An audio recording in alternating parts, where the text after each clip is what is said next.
Évangile selon Jean, chapitre 5.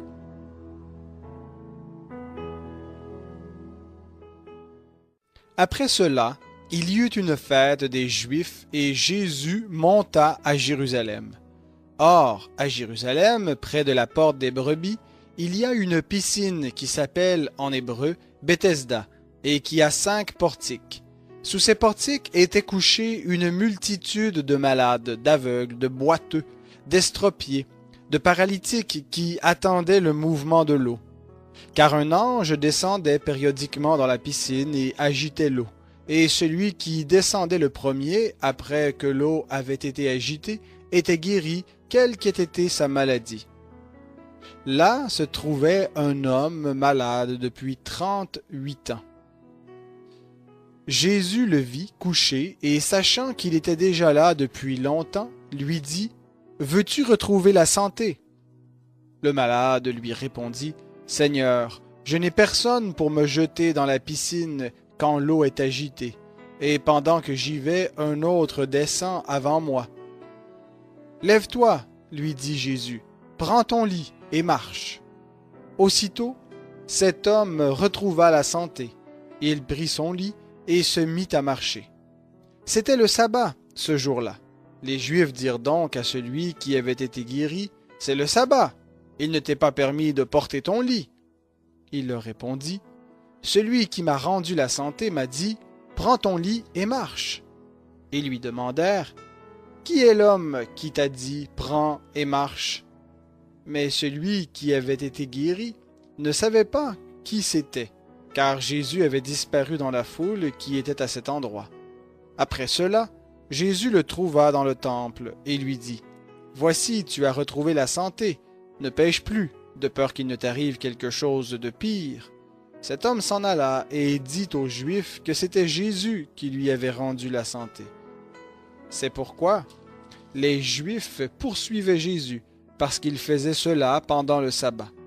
Mais Jésus leur répondit, « Mon Père travaille jusqu'à présent, moi aussi je travaille. » À cause de cela, les Juifs cherchaient encore plus à le faire mourir, non seulement parce qu'il violait le sabbat, mais parce qu'il disait que Dieu était son propre Père, se faisant ainsi lui-même égal à Dieu.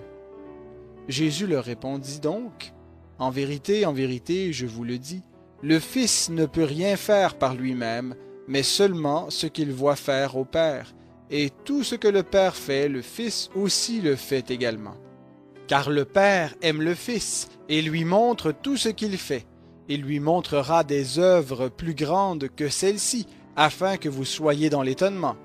En effet, comme le Père ressuscite les morts et les fait vivre, de même aussi le Fils fait vivre qui il veut.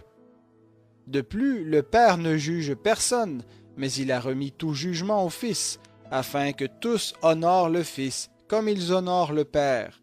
Celui qui n'honore pas le Fils n'honore pas le Père qui l'a envoyé.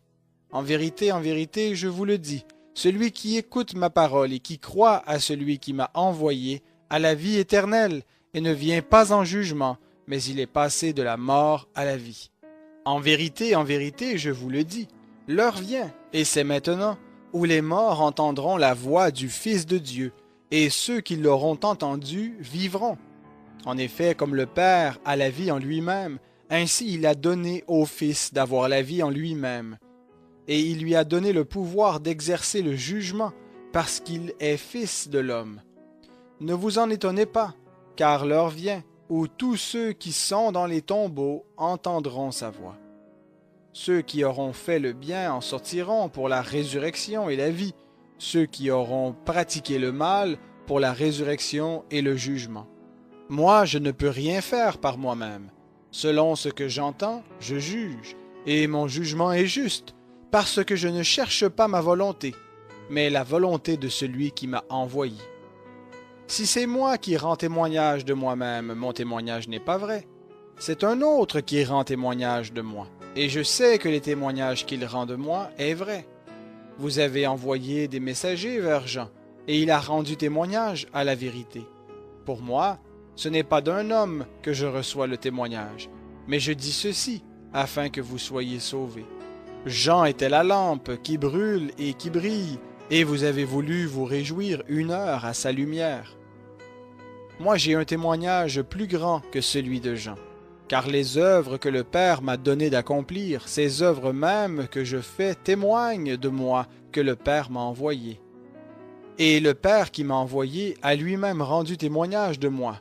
Vous n'avez jamais entendu sa voix, ni vu sa face, et sa parole ne demeure pas en vous, puisque vous ne croyez pas à celui qui l'a envoyé.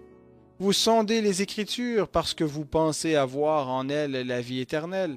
Ce sont elles qui rendent témoignage de moi. Et vous ne voulez pas venir à moi pour avoir la vie. Je ne reçois pas de gloire des hommes, mais je vous connais. Vous n'avez pas en vous l'amour de Dieu.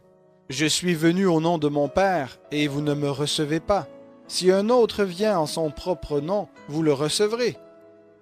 Comment pouvez-vous croire, vous qui recevez de la gloire les uns des autres, et qui ne cherchez pas la gloire qui vient de Dieu seul?